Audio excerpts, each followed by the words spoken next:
కుటుంబ విలువలు సమాధి అయ్యాయి. అక్రమ సంబంధాలు రాజ్యమేలుతున్నాయి.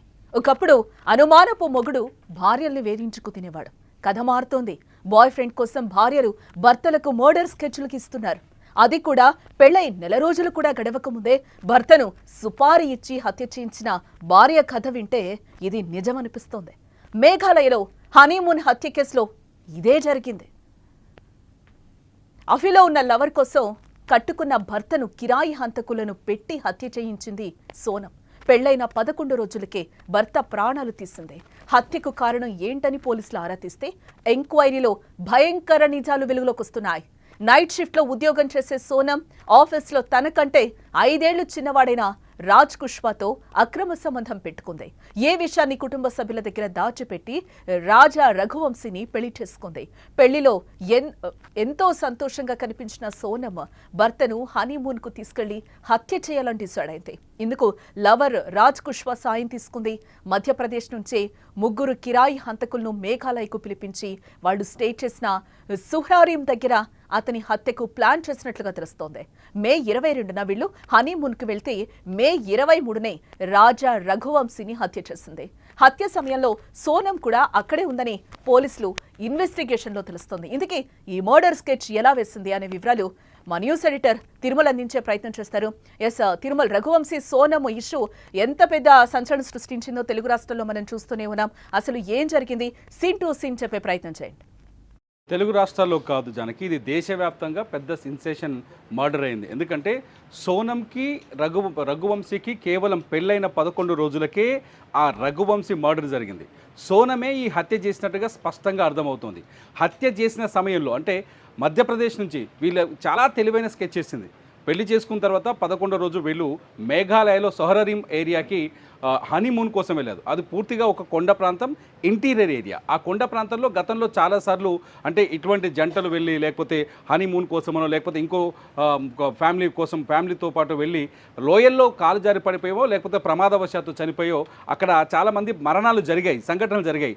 సేమ్ తన భర్తను కూడా అటువంటి సీన్లో ఇరికించాలనే ప్లాన్ వేసింది సోనం. సోనం తెలివితేటలను ఒక్కసారి ఇక్కడ మన ప్లాన్ చూసుకోవాలి. సోనం ఏం చేసింది, 22వ తేదీన సొహరీరం ఏరియాకి తన భర్తతో కలిసి వెళ్ళింది. 23వ తేదీన మధ్యప్రదేశ్ నుంచి తన ప్రియుడు రాజ్ కుష్వా సహాయంతో 3 సుపారీ కిల్లర్స్ని పిలిపించుకుంది. ఈ 3 సుపారీ కిల్లర్స్ సోనంని అట్లాగే రాజ్ రఘువంశీని సొహరీరం ఏరియాలో కొండ ఎక్కుతున్న టైంలో, అక్కడ ఒక టూరిస్టు ప్లేస్ ఉంది, ఒక కొండ ప్రాంతాన్ని వీళ్ళు ట్రెక్కింగ్ చేస్తున్నారు. ఆ టైంలో వీళ్ళు 3 వచ్చి వాళ్ళని కలిశారు. ఆ టైంలోనే ఈ మర్డర్ జరిగినట్టుగా అనుమానిస్తున్నారు. అయితే సోనం భర్తతో పాటు వాళ్ళ ఫ్రెండ్స్ అని పరిచయం చేసినట్టుగా తెలుస్తుంది. ఫ్రెండ్స్ ఆ 3 కలిసి, ఈ 4 కలిసి కొంతసేపు ఆ ఏరియాలో విహరించారు. ఆ తర్వాత రఘువంశీని కిందకి కొండ దిగిన తర్వాత దారుణంగా కత్తితో పొడిచి చంపినట్టుగా తెలుస్తుంది. చంపేసి డెడ్ బాడీని అక్కడే వదిలేసి వెళ్ళారు. అయితే డెడ్ బాడీ దొరికిన ప్లేస్లో సోనంకి సంబంధించిన కొన్ని వస్తువులు కూడా దొరికాయి. సోనంకి సంబంధించిన ఒక మెడిసిన్ స్ట్రిప్ దొరికింది, సోనంకి సంబంధించిన ఒక వైట్ జాకెట్ దొరికింది, అట్లాగే ఆమె ఫోన్ పైన ఉండే స్క్రీన్ గార్డ్ దొరికింది. ఇది చూసిన తర్వాత మేఘాలయ పోలీసులు చాలా స్పష్టంగా ఒక నిర్ణయానికి వచ్చారు. సోనం ఖచ్చితంగా ఈ హత్య చేసి ఉంటుంది అని ఒక నిర్ధారణకు వచ్చారు. యాక్చువల్గా ఈ కథలో ఫస్ట్ ఒక రకమైన మిస్టరీ కొనసాగింది.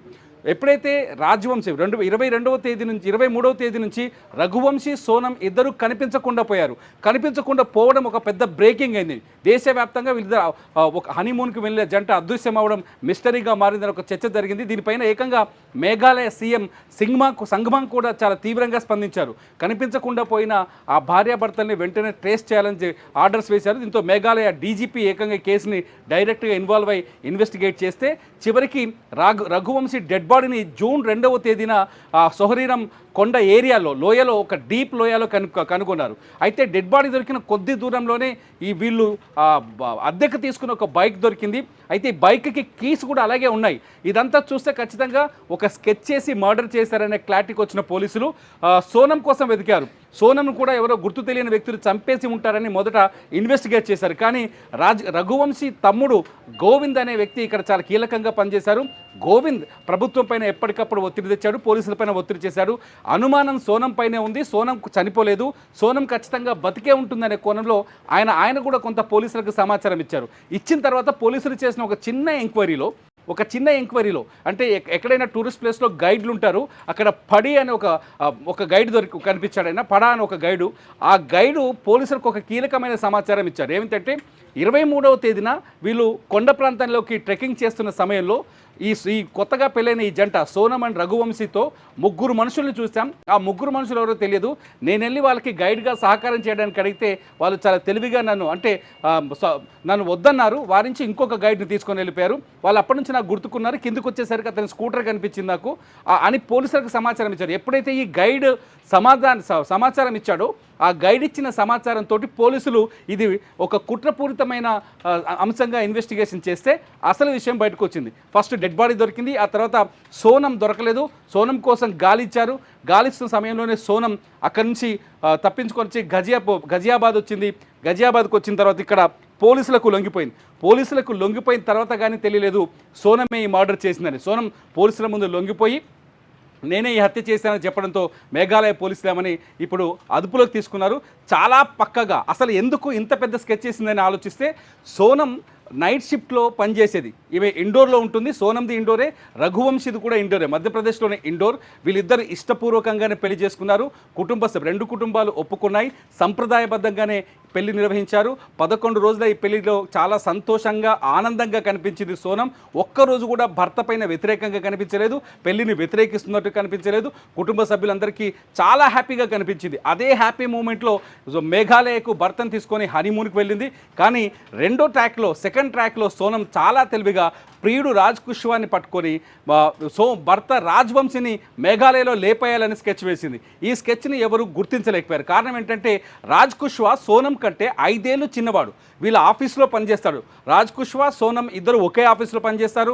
వాళ్ళిద్దరి మధ్య ప్రేమ అనుకున్నా కానీ అది ప్రేమ కాదు, వివాహేతర అంటే అక్రమ సంబంధం అనే అనుమానాలు వ్యక్తం చేస్తున్నారు ఇండోర్ పోలీసులు. సో ఆ 5 ఏళ్ళు చిన్నవాడు కావడంతో ఏం చేయాలి అసలు ఇంటి దగ్గర అంటే కుటుంబ సభ్యులకేమో పరిచయం చేయలేని పరిస్థితి, పెళ్లి చేసుకుంటానని అడగలేని పరిస్థితి.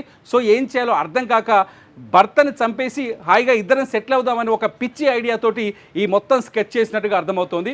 మొత్తానికి ఎవరైతే సోనం లొంగిపోతే కానీ ఇది హత్య అని సుపారీ మర్డర్ అనే విషయం వెలుగులోకి రాలేదు.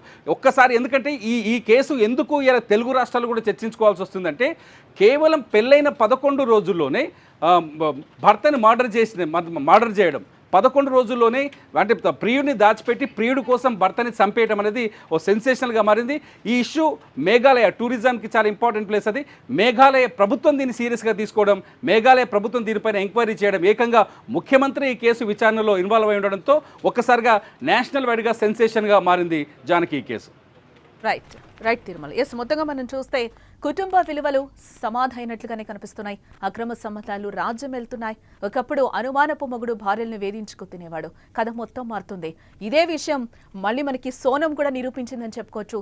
సోనం కూడా ఏం చేసింది, మే 11న పెళ్ళైతే ఇప్పటి వరకు కూడా చాలా కథ నడిపించింది. మొత్తానికి ఫైనల్గా ఆమె లొంగిపోయిన పరిస్థితి కనిపిస్తుంది. భర్తను నేనే చంపాను అని చెప్పి అక్రమ సంబంధం పెట్టుకొని తనని పెళ్లి చేసుకొని అంతం చెయ్యాలి అనే దానికి క్లియర్గా వచ్చినట్లుగా కనిపిస్తుంది. అది కూడా పెళ్ళై నెల రోజులు కూడా గడవక ముందే భర్తను సుపారీ ఇచ్చి హత్య చేయించిన భార్య కథ వింటే ఇది నిజమని అనిపిస్తోంది. మేఘాలయలో హనీమూన్ హత్య కేసులో ఇదే జరిగింది. మేఘాలయ ప్రభుత్వం కానీ అక్కడ పోలీసులు కానీ ఈ కేసుని ఛాలెంజింగ్గా తీసుకున్నారని చెప్పుకోవచ్చు.